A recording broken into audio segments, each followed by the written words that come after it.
2024ની લોકસભાની ચૂંટણીમાં અમરેલી બે કારણસર ચર્ચામાં છે। પહેલું કારણ એ છે કે રાજકોટની બેઠક પર અમરેલીના બે દિગ્ગજ નેતા પરસોત્તમ રૂપાલા અને પરેશ ધાનાણી આમને સામને છે।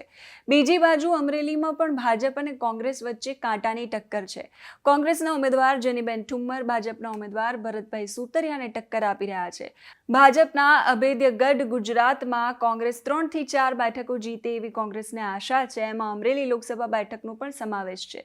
કોંગ્રેસ પક્ષ જેનીબેન ઠુમ્મર પાસેથી 2004 જેવા અપસેટની અપેક્ષા રાખી રહ્યું છે। હવે જોવાનું એ રહેશે કે જેનીબેન ઠુમ્મર એમના પિતા વિરજી ઠુમ્મરની જેમ ઇતિહાસનું પુનરાવર્તન કરવામાં સક્ષમ રહે છે કે પછી પીએમ મોદીનું જાદુ કામ કરે છે। ભાજપે 3 વખતના સાંસદ નારણભાઈ કાછડિયાની ટિકિટ કાપીને આ બેઠક પર ભરતભાઈ સુતરિયાને પોતાના ઉમેદવાર બનાવ્યા છે। પણ આ બધા સમીકરણોની વચ્ચે જનતાને શું જાણવું છે કે બંને ઉમેદવારોના આવતા 5 વર્ષોમાં તમારા માટે શું કરશે? અમરેલીની જનતા માટે આ બંને ઉમેદવારોનું વિઝન શું છે? તો હિસાબ કિતાબ અંતર્ગત અમે બંને ઉમેદવારોને ફોન કર્યા। ભાજપના ઉમેદવાર પ્રચારમાં અને સભામાં એટલા વ્યસ્ત છે કે ફોન પર જવાબ ન આપી શક્યા। જનતા માટે શું કરશે?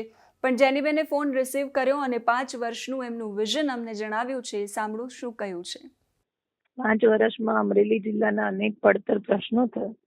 આ પ્રશ્નોને વાચા આપવા માટે દિલ્હી કક્ષાએથી રજૂઆત, જેમ કે ટ્રેનની કનેક્ટિવિટી ખૂબ બધા વર્ષોથી પેન્ડિંગ છે। ટ્રેનની કનેક્ટિવિટીની મંજૂરીઓ દિલ્હીમાંથી એના બધી રીતના કરવાના જે ફોર્માલિટીઝ હોય છે એ હોય છે। સૌથી પહેલી પ્રાયોરિટી ટ્રેનની કનેક્ટિવિટીની છે। બીજા ઉદ્યોગોને ખૂબ સારી રીતના ડેવલપ કરી શકાય એવા થશે, જેના લીધે અમરેલીને અહીંયાથી યુવાનો જે સ્થળાંતર કરે છે એનાથી અટકાવી શકાય।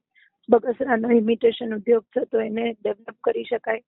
પ્રવાસન ક્ષેત્ર જાહેર કરી શકાય। ધારી, આ બધી જ જે દિલ્હી કક્ષાએથી મંજૂરીઓ મળવાની છે એના માટેના સંપૂર્ણ પ્રયાસો રહે। ચિત્તલનો સનેડા ઉદ્યોગ હોય, રાજુલાનો પથ્થર ઉદ્યોગ હોય, અહીંયા સાવરકુંડલામાં ટ્રેલર કે કાંટા ઉદ્યોગ હોય, આના લીધે અનેક યુવાનોને અહીંયા રોજગારી મળી શકવાની શક્યતાઓ છે। તો મારા સંપૂર્ણ એના માટેના પ્રયાસો રહેશે। અદ્યતન જીઆઈડીસીની માંગણી અમરેલીમાં ઘણા વર્ષો તાલુકા મથકો ઉપર છે, એના માટેના સંપૂર્ણ પ્રયાસો રહેશે, જેથી કરીને ખેડૂતોને એમાં મદદરૂપ થઈ શકાય। તો અમરેલીની જનતા માટે બંને પક્ષના ઉમેદવારોને ફોન કરીને અમારો એટલું જ જાણવાનો આશય હતો કે આગામી 5 વર્ષ માટે જનતા જેને પોતાનો પ્રતિનિધિ બનાવવાની છે એ પ્રતિનિધિ આગામી 5 વર્ષ માટે જનતાના કયા કામો કરશે।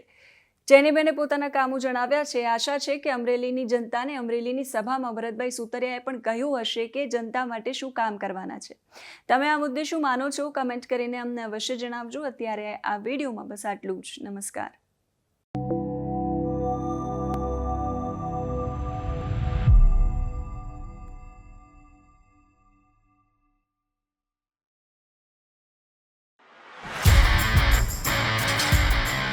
કરણ, બોલ સાગર। ઇલેક્શન આવે છે તો વોટ કોને કરી? મારી પાસે એક આઈડિયા છે જેનાથી ખબર પડી જશે કે વોટ કોને આપવો। અચ્છા, આપણે ગેમ રમીએ। હું એક શબ્દ બોલું, એ સાંભળીને તારા મગજમાં જે પહેલો વિચાર આવે ને એ બોલજો। શરૂ કરીએ? ચલો શરૂ કરીએ। Moon, Chandrayaan 3, connectivity, world class, Ahmedabad Mumbai, bullet train, G20 presidency, વસુદેવ કુટુંબકમ, મહિલા, નારી શક્તિને વંદન, ગેરકાયદેસર અતિક્રમણ, બુલડોઝર, બ્લેક મની, ભારતમાં no entry, Pakistan, surgical strike, Kashmir, bye bye article 370, Bhajpa, ભરોસો, મોદી, વિઝનરી, ફરી એકવાર મોદી સરકાર। તો પછી કોણે વોટ આપવો એમાં કન્ફ્યુઝન ક્યાં હતું? સાચી વાત છે। તમે પણ આ ગેમ રમીને જ વોટ આપવા જજો। હા, કમળનું બટન દબાવો, ભાજપને જીતાડો।